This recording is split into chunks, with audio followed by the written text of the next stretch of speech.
우리가 잠언의 말씀을 보시면 잠언은 지혜로운 자가 어떤 자인가를 이렇게 말씀을 하고 있지만 반대로 미련한 자는 또 어떤 자인가를 말씀하고 있는 것을 볼 수가 있습니다. 성경에 지혜로운 자, 미련한 자에 대해서 말씀을 하고 있는데 지혜로운 자는 어떤 자인가? 여호와를 경외하는 자가 지혜로운 자라고 이렇게 성경에 말씀을 하고 있고, 그렇다면 미련한 자는 어떤 자인가? 여호와를 참되게 경외하지 못하는 자가 바로 미련한 자라고 이렇게 성경이 우리에게 가르쳐주고 있는 것입니다. 미련한 자는 우리가 성경 16장 22절에 보시면 그 미련함 때문에 징계를 받는다고 이렇게 말씀을 하고 있죠. 미련함 그 자체가 하나님의 징계를 불러오는 것입니다. 우리가 성경 22절에 보니까 명철한 자에게는 그 명철이 생명의 샘이 되거니와 미련한 자에게는 그 미련한 것이 징계가 된다, 이렇게 말씀을 하고 있죠. 뿐만 아니라 오늘 아까 읽었던 잠언 17장 12절 말씀에 보니까 차라리 새끼 빼앗긴 암콩을 만날지언정 미련한 일을 행하는 미련한 자를 만나지 말 것이라, 이렇게 말씀을 하고 있죠. 미련한 자는요, 사람들에게 환영을 받지 못한다는 그런 뜻이에요. 차라리 새끼 빼앗긴 암콩은 오히려 이 동물적인 그런 본능이라도 우리가 배울 수가 있는 것이죠. 그러나 미련한 자들은요, 배울 것이 없어요. 별로 유익한 것들이 없다고 하는 것입니다. 자기 새끼를 사랑하는 이 본능을 우리가 배울 수가 있죠. 그러나 미련한 자는 그를 통해 우리가 아무것도 배울 수 없기 때문에 미련한 자를 만나지 말라고 이렇게 말씀을 하고 있는 것입니다. 이렇게 미련한 자는 하나님의 징계를 받고 사람들에게 환영을 받지 못하는 그런 존재라는 사실을 알 수가 있는 것입니다. 그렇다면 우리가 미련한 자는 도대체 어떤 자인가? 오늘 우리가 잠언 17장에 보시면 미련한 자에 대해서 여러 가지로 이렇게 설명을 하고 있는데, 특별히 오늘은 한 가지만 좀 보도록 하겠습니다. 우리가 10절 같이 한번 읽겠습니다. 10절입니다. 자, 시작. 한마디 말로 총명한 자에게 충고하는 것이 내 백대로 미련한 자를 때리는 것보다 더욱 깊이 박이니라. 아멘. 자, 총명한 자에게 충고를 하면 그 충고를 받아들이죠. 그러나 미련한 자는 매 백대로 징계를 해도 쉽게 그 충고를 받지 않는다는 그런 말씀이에요. 왜 그런고 하면 총명한 자는 쉽게 깨닫지만 미련한 자는 쉽게 깨닫지를 못해요. 잘 깨닫는 자는 지혜로운 자예요. 그러나 잘 깨닫지 못하는 자는 미련한 자입니다. 미련한 자들의 특징을 보시면 좀처럼 뭔가를 잘 깨닫지를 못해요. 설명을 해도 우리가 속된 말로 말귀를 잘 알아듣지 못하죠. 미련한 자들의 특징입니다. 깨달음이 없는 것.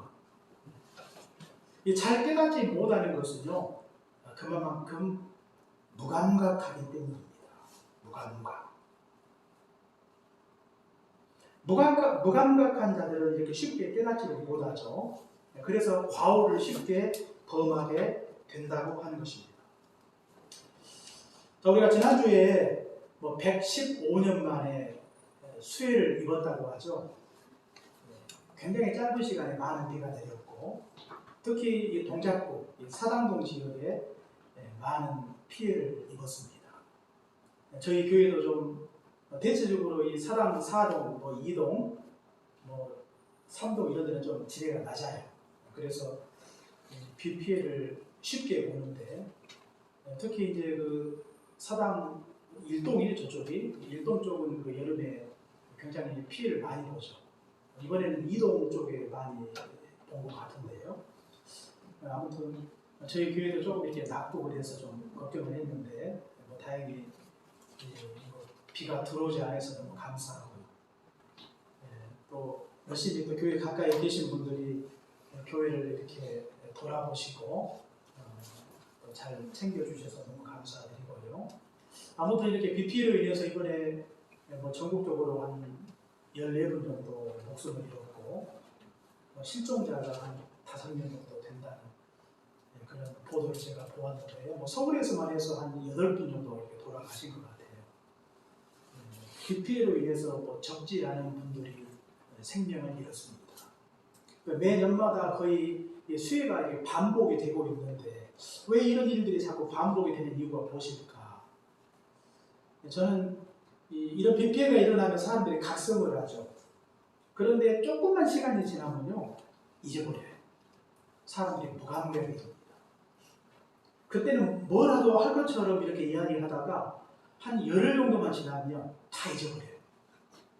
그리고 아무런 대비를 하지 않습니다. 그렇기 때문에 매년마다 같은 피해를 이렇게 볼 때가 많죠. 굉장히 사람들이 무감각하죠. 재해에 대해서 무감각해요. 무감각은 일상의 삶 속에서도 별로 유익이 되지 못하고 영적으로도 별로 유익이 되지 않습니다. 무감각. 그래서 우리가 무감각한 삶을 살게 되면 그 결과가 굉장히 치명적입니다. 영적으로도 마찬가지예요. 영적으로. 우리가 창세기 41장 우리가 지난주에 우리가 수요일날 같이 공부를 했는데요. 이 요셉이 애굽에 장차 흉년이 있을 것을 대비해서 7년 동안 풍년이 있을 때 곡식을 저장을 하죠. 매년 수확량의 5분의 1을 이렇게 저장을 합니다. 그리고 7년 뒤에 있을 흉년을 이렇게 예비하는 걸 볼 수가 있는데, 그런데 만약에 풍년에 취해서 무감각해져서 아무런 대비를 하지 않았다면 7년 풍년이 지난 뒤에 흉년이 닥쳤을 때 엄청나게 큰 혼란이 국가적으로 임하게 되었을 것입니다.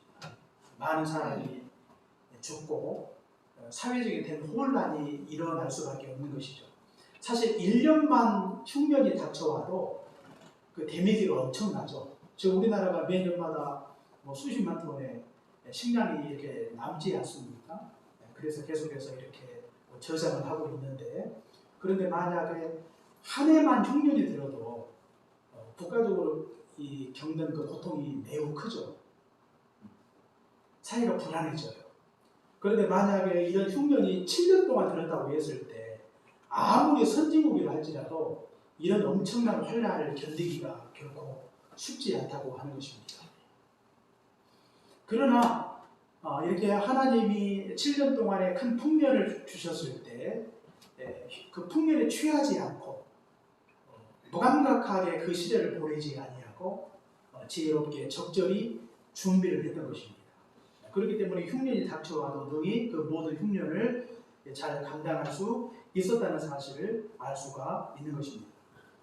우리가 영적으로도 마찬가지입니다. 영적으로도 우리가 무감각하게 되면 깨닫지 못하고, 깨달음이 없다고 하는 것은 어떤 신앙의 어떤 변화나 그 다음에 신앙의 성장, 신앙의 열매를 결코 맛볼 수 없다고 하는 것입니다. 우리 신자들의 변화, 성숙, 열매는 결국 깨달음으로부터 시작이 되는 것입니다. 그런데 깨닫지 못하게 만드는 것이 무엇인가? 우리의 영적인 무감각이라고 하는 것이죠. 그래서 영적 무감각함은 우리 신자들에게 굉장히 치명적입니다. 치명적. 그렇다면 이런 영적인 무감각에 빠지는 이유가 무엇일까? 왜 우리가 영적으로 민감하지 못하고 영적으로 이렇게 무감각하게 살아가는 이유가 무엇일까? 그 몇 가지 이유가 있는데요. 우리가 영적 무감각에 빠지는 이유는 우리가 세상에 빠졌기 때문입니다. 세상에 빠지면 우리가 영적으로 둔해져요. 세상을 사랑하면 그래서 세상으로 나아갈 때 우리가 영적으로 굉장히 둔해집니다. 우리가 창세기 19장에 보시면 그 아브라함의 조카였던 아마 롯을 잘 알고 있을 것입니다. 롯이 소돔으로 들어가지 않습니까? 롯도 처음에는 그가 하나님을 믿고 섬겼던 사람이었어요. 그런데 자기가 살던 터전이 좁아 결국 아브라함을 떠나 소돔 땅으로 들어가죠. 그런데 소돔 땅에 들어가서 롯의 삶이 많이 변해요. 우리가 어떻게 그걸 알 수가 있는가 하면 롯의 집에 천사들이 찾아오죠. 그리고 이 천사들을 통해서 하나님의 말씀을 듣게 됩니다. 장차 소돔이 하나님의 심판을 받게 될 것을 그들을 통해서 알게 되죠. 그런데 이 롯의 집에 그 외부 사람들이 왔다는 소식을 듣고 그 주변에 살고 있는 남녀노소들이 그들을 데려다가 육신의 그 욕구를 채우기 위해서 벌떼같이 그들의 집에 모여들지 않습니까? 그래서 그들을 내어달라고 막 때렸어요. 폭력을 행사합니다. 바로 그때 롯이 하는 말이 악을 행하지 말라. 그러면서 남자를 가까이 하지 않았던 자신의 두 딸을 이렇게 내어놓죠. 누가 했는가 하면 그 딸의 아버지였던 롯이 그 같은 행동을 하고 있는 걸 볼 수가 있습니다. 그가 이 같은 행동을 할 수 있는 이유가 무엇인가? 그가 소돔 땅에 들어와 살면서 그가 세속화되었다는 증거입니다. 악을 행하지 말라고 하면서 자신이 악을 행하고 있는 걸 볼 수가 있어요. 그만큼 그가 영적으로 무감각한 자가 되었다고 하는 것이죠. 소돔 땅에 들어와 살면서 그도 역시 하나님을 믿고 섬겼던 자였지만 소돔의 문화에 동화가 된 것입니다. 세속화된 것입니다. 그러면서 영적으로 무감각해져 가면서 분별력을 상실하고 이렇게 결정적인 순간에 그 무감각해져 버린 그의 모습이 자연스럽게 드러나고 있다는 사실을 우리가 말씀을 통해서 볼 수가 있는 것입니다. 우리가 세상에 빠지면 사람이 무감각해져요. 무엇이 옳고 그른가를 잘 판단치 못할 때가 많고 선악간에 분별치 못할 때가 많이 있다는 사실을 우리가 기억해야 되겠습니다. 뿐만 아니라 사람이 죄에 빠지면 무감각해져요. 죄도요, 처음에는 범죄했을 때 굉장히 두렵기도 하고 또 죄책감이 들 때가 많죠. 범죄했을 때. 그런데 죄가요, 어느 정도 습관성이 생기면 나중에는 그런 죄책감이 들지 않습니다. 죄에 대해서 굉장히 무감각해져요. 예를 들어서 우리가 시운회로 우리가 주일날 예배 드리는 것도 뭐 처음에 예배 한번 빠지는 거 굉장히 그 마음에 가책이 들 때가 많죠. 죄책감이 들어요. 내가 이래서는 안 되는데, 내가 하나님을 믿는 자로 내가 이래서 되는가, 막 이런 생각들이 참 많이 들지만, 그러나 그 한 번 빠지고 두 번 빠지고 자꾸 이렇게 습관적으로 빠지게 되면 나중에는 그런 죄책감이 사라져요. 마음이 무뎌집니다. 뭐 교회 안 가면 집에서 드리면 되지. 뭐 꼭 현장에 가서 내가 교회당에 가서 내가 예배를 드려야 되는가? 마음이 중요하지. 뭐 그러면서 그냥 혼자 뭐 성경을 보고 뭐 그렇게 예배하는 사람도 있고, 그러다가 이제 교회 등지고 이렇게 아예 하나님을 멀리하는 사람들도 종종 있습니다. 그래서 굉장히 마음이 무감각해지는 것입니다. 죄도 처음에 짓는 것이 어렵지 한 번 짓기 시작하면 무감각해져서 나중에는 쉽게 죄에 빠지게 되는 것입니다. 뿐만 아니라 이런 형식적인 신앙이 우리의 마음을 영적으로 무감각하게 만들 때가 많이 있다고 하는 것입니다. 형식적인 신앙이라고 하는 것이 무엇입니까? 마음이 없는, 내용이 없는 신앙을 가리켜요. 참여하는 것으로 만족하는 신앙. 그것도 역시 참여하는 것에 자꾸 만족해 하면 나중에는 거기에 익숙해져요. 그래서 교회당에 내가 참여하는 것, 예배에 참여하는 것, 그것으로 만족하고 더 깊은 신앙으로 들어가지 못할 때가 종종 있다고 하는 것입니다. 이런 것들을 통해 결국 우리의 신앙이 무감각한 신앙으로 변질이 될 때가 굉장히 많습니다. 세상을 사랑하는 세상으로 가고 세상에 빠지고 세상의 것들을 즐기고 세상의 것들을 좋아하면 점차 우리의 마음은 영적으로 무감각한 상태에 이르게 된다는 사실을 우리가 기억해야 되겠습니다. 특히 우리가 세상에 빠지고 죄에 빠지고 형식적 신앙에 빠지게 되는, 영적으로 무감각하게 되는 가장 대표적인 모습이 무엇입니까? 그것은 바로 말씀에 대한 무감각이라고 하는 것입니다. 말씀에 대한 무감각. 하나님의 말씀이 내 마음속에 들려오지 않는 것입니다.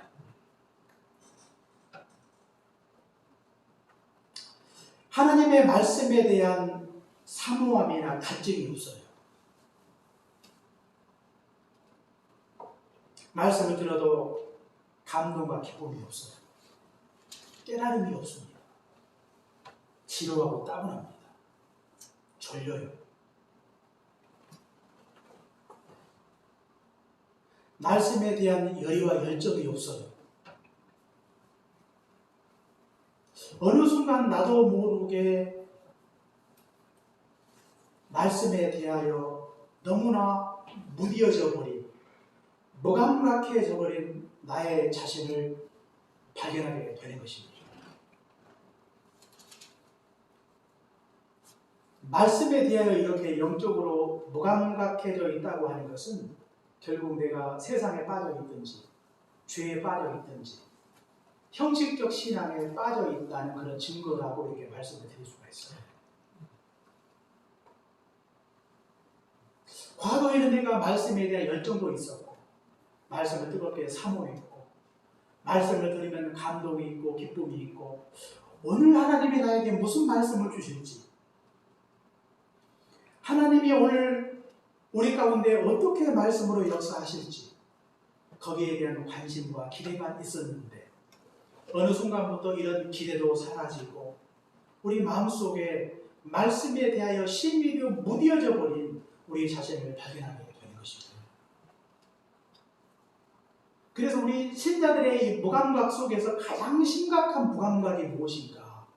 바로 하나님의 말씀에 대한 무감각이라고 하는 것입니다. 우리가 영적으로 이런 상태가 되었다고 하는 것은 매우 심각한 것이라고 하는 것입니다.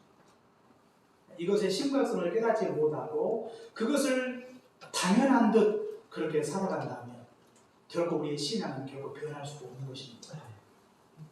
그러다면 우리가 영적 무감각에 빠지지 않기 위해서 우리에게 필요한 것이 무엇일까요? 첫째는 우리가 경계해야 하는 것입니다. 경계. 영적 무감각에 빠뜨리는 어둠의 세력들의 공격, 세상으로 우리를 공격하고 또 세상의 수많은 죄로 형식적 신앙으로 우리를 공격할 때가 많습니다. 이런 공격에 대하여 우리가 철저하게 경계해야 하는 것입니다. 마치 초병이 적들을 경계하듯 이런 어둠의 세력들이 우리를 영적 무감각함으로 빠뜨리기 위해서 세상의 것들로 우리를 끊임없이 공격할 때 우리가 철통 방어를 해야 되는 것입니다. 그리고 이런 그 경계만 할 것이 아니라 이런 끊임없는 공격과 싸워야 되는 것이죠. 세상은 끊임없이 우리의 마음을 병들게 하는 것입니다. 우리의 마음을 완악하게 만들어요. 무감각하게 만들어요. 하나님과 멀어지게 만들어요. 우리가 영적으로 민감하게 살지 못하고 무감각하여 정말 우리 마음속에 하나님이 없고 하나님이 우리에게 말씀하셔도 들리지 않는 그런 영적 상태로 만들어가는 것입니다. 여기에 대하여 우리는 깊은 문제의식을 가져야 되는 것입니다. 이런 어둠의 세력들의 끊임없는 공격과 맞서 싸우는 것입니다. 히브리서 12장 4절 말씀해 보시면 죄와 싸우되 피 흘리기까지 싸워야 된다고 말씀을 하고 있죠. 그러나 피 흘리기까지는 대항하지 않는다고 이렇게 말씀을 하고 있는데, 이렇게 우리를 영적 무감각함으로 우리를 시험하고 넘어지게 만드는 어둠의 세력들의 끊임없는 공격이 있을 때 우리가 그들과 싸우되 피 흘리기까지 일사각오의 심정으로 싸우는 것입니다. 필사적으로 싸우는 것입니다. 그것과 싸우지 않는다면 우리가 영적으로 우리가 민감한 인생을 살아갈 수 없는 것입니다. 뿐만 아니라 이미 우리가 영적 무감각함에 빠져 있다면 어떻게 해야 할 것인가? 그것은 죄와 세상으로부터 신속히 빠져나오는 것입니다. 마치 무너져버린 하나님의 심판을 앞둔 소돔 땅에서 롯과 그의 가족들이 신속하게 빠져나오죠. 처음에는 굉장히 지체를 하잖아요. 속히 그 성에서 나오도록 했음에도 불구하고 롯과 그의 가족 일행이 굉장히 지체를 해요. 나오지 않죠. 바로 그 순간에 이제 하나님의 천사들이 그의 손을 잡고 그들을 소돔 땅에서 끄집어내는 것입니다. 신속하게 그들을 데리고 나오는 걸 볼 수가 있어요. 거기에 계속해서 안주에서는 결코 영적 무감각함에서 빠져나올 수 없는 것입니다. 죄와 세상으로부터 신속하게 빠져나올 때 우리는 영적 무감각함을 떨쳐버리고 하나님 앞에 민감하게, 하나님 앞에 온전하게 살아갈 수 있다는 사실을 알 수가 있는 것입니다. 특별히 말씀에 대한 영적 무감각함으로부터 신속하게 벗어나야 되겠습니다. 이런 영적 무감각함은 바로 세상으로 죄로 말미암아 세속화된 죄 속으로 말미암아 우리가 영적으로 무감각하게 되는 것입니다. 그렇기 때문에 우리 안에 있는 모든 이런 세속화된 죄를 철저하게 회개하는 것입니다. 죄를 끊어내는 것이죠. 그래야 우리가 영적 무감각함을 떨쳐버릴 수가 있어요. 죄를 끊어내지 않고는 결국 우리가 하나님 앞에 온전하게 될 수가 없는 것입니다. 철저한 회개, 눈물로 회개하는 것입니다. 마음을 찢고 가슴을 치며 하나님 앞에 철저하게 회개할 때, 세상으로부터 돌이킬 때, 죄로부터 돌이킬 때 하나님께서 우리의 죽어가는 우리의 영혼이 살아나고 우리의 영혼이 소송케 되고 그리고 우리의 영적인 죽었던 감각들이 다시금 회복이 되는 것입니다. 회개하는 자들에게 주시는 하나님의 은혜요 축복이라고 하는 것이죠. 회개하는 자가 영적 무감각함을 떨쳐버리고 하나님 앞에 온전케 되는 것입니다. 하나님 앞에 진정으로 회개할 때 우리의 죽었던 감각들이 살아나고 하나님의 말씀이 들려오기 시작합니다. 하나님의 말씀을 듣는 중에 그 말씀에 크나큰 감동과 기쁨이 있어요. 하나님의 말씀을 들을 때 깊은 깨달음이 있는 것입니다. 그 하나님의 말씀의 맛을 깊이 느끼게 되는 것입니다. 하나님의 말씀을 깨닫는 순간 우리의 삶에 놀라운 변화가 일어나요. 변화는 결국 신앙의 성숙화, 신앙의 열매를 맛보게 하시는 것입니다. 이 모든 출발이 어디에서부터 시작이 되는 것인가? 바로 하나님의 말씀을 민감하게 받고 그 말씀을 깊이 깨닫는 순간 하나님께서 이 같은 은혜를 우리에게 허락해 주신 것입니다. 과연 우리는 하나님 앞에 어떤 마음을 가졌습니까? 우리가 영적으로 민감하지 못한 것, 하나님의 말씀을 듣고도 깨닫지 못하는 것, 이것은 우리 신자들에게 마치 우리 건강의 적신호와 같은 것입니다. 우리가 건강의 적신호가 켜지면 우리가 그것을 그대로 두는 자가 없어요. 영적으로도 마찬가지입니다. 영적으로 가장 큰 적신호가 무엇인가? 하나님의 말씀이 어느 순간에 들려오지 않는 거예요. 그리고 말씀에 대한 관심이나 열정이나 갈증이 우리 안에 어느 순간 사라져 버린 것, 이것이 우리 신앙의 적신호라고 하는 것입니다. 근데 이것을 그냥 그대로 두어서는 안 돼요. 잠시 좀 심각하게 생각을 했다가 시간이 지나면 뭐 다들 그렇게 신앙생활을 하는데 뭐 큰 문제가 되겠어 이러면서 이렇게 아니하고 나태하게 대충 이 문제를 해결해서는 우리가 더욱더 깊이 있는 신앙으로 나아갈 수 없는 것입니다. 내가 하나님 앞에 열심히 뜨겁게 기도하고 열심히 전도하고 열심히 헌신하고 봉사하는 것도 중요하지만 우리 신앙에 있어서 가장 중요한 신앙의 첫 출발은 하나님의 말씀으로 시작이 되는 것입니다. 그렇기 때문에 하나님의 말씀을 받을 수 있는 마음의 상태가 되어 있지 않는다면 이것은 우리 신자들에게 매우 심각한 일이 아닐 수가 없는 것입니다. 이 모든 것이 바로 이 영적 무감각으로부터 출발이 된다는 사실을 기억하시고 이 무감각함의 죄악을 무감각하게 만드는 모든 이 죄성을 하나님 앞에 철저하게 회개함으로 끌어내는 것만이 우리가 하나님 앞에 새롭게 신앙생활을 감당할 수 있는 길임을 우리가 다시 한번 기억해야 되겠습니다. 사랑하는 해민교회 성도 여러분, 영적 무감각함을 경계하셔야 되겠습니다. 특히 말씀에 대한 무감각함에 빠지지 않도록 해야 되겠습니다. 이를 위해서 신속하게 회개하고 하나님의 말씀이 회복되는 그런 복된 역사가 우리 가운데 있어야 되겠습니다. 말씀에 민감하여 말씀의 기쁨을 마음껏 누리며 살아가는 그런 복된 신자가 되어야 되겠습니다. 육신의 문제는 굉장히 민감하게 반응하지만 정작 영적인 문제는 너무나 무디어서 쉽게 깨닫지도 못하고 우리가 삶의 변화를 도모하지 못할 때가 종종 있는 것입니다. 하나님께서 우리 심령을 우리 주님이 아시고 우리의 완악해진 우리의 마음을 기경하셔서 온전케 하셔서 하나님의 말씀을 듣고 깨달아 우리 삶의 놀라운 변화, 놀라운 풍성한 열매가 우리 인생과 삶 속에 맺혀지는 이런 복된 역사가 있기를 주의 이름으로 축원합니다. 네. 기도하겠습니다. 사랑해 주님 감사합니다. 미련한 자는 무감각한 자이고 다시 한번 깨닫게 하시니 감사합니다. 영적으로 무감각한 자, 특별히 하나님의 말씀을 듣고도 깨닫지 못하는 자가 되지 않도록 하나님께서 은혜와 긍휼을 베풀어 주옵소서.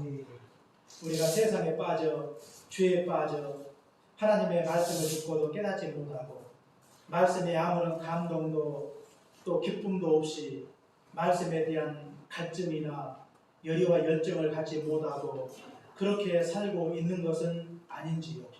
하나님 아버지, 우리 마음을 병들게 만든 우리 마음속에 들어있는 모든 죄악들을 끌어내게 하시고 세상으로 향했던 우리의 마음을 돌이키게 도와주셔서 우리의 마음의 밭을 온전하게 하시고 하나님의 말씀을 듣고 깨달아 지키어 인내로 결실하는 그런 복된 인생 살아갈 수 있도록 은총 베풀어 주옵소서.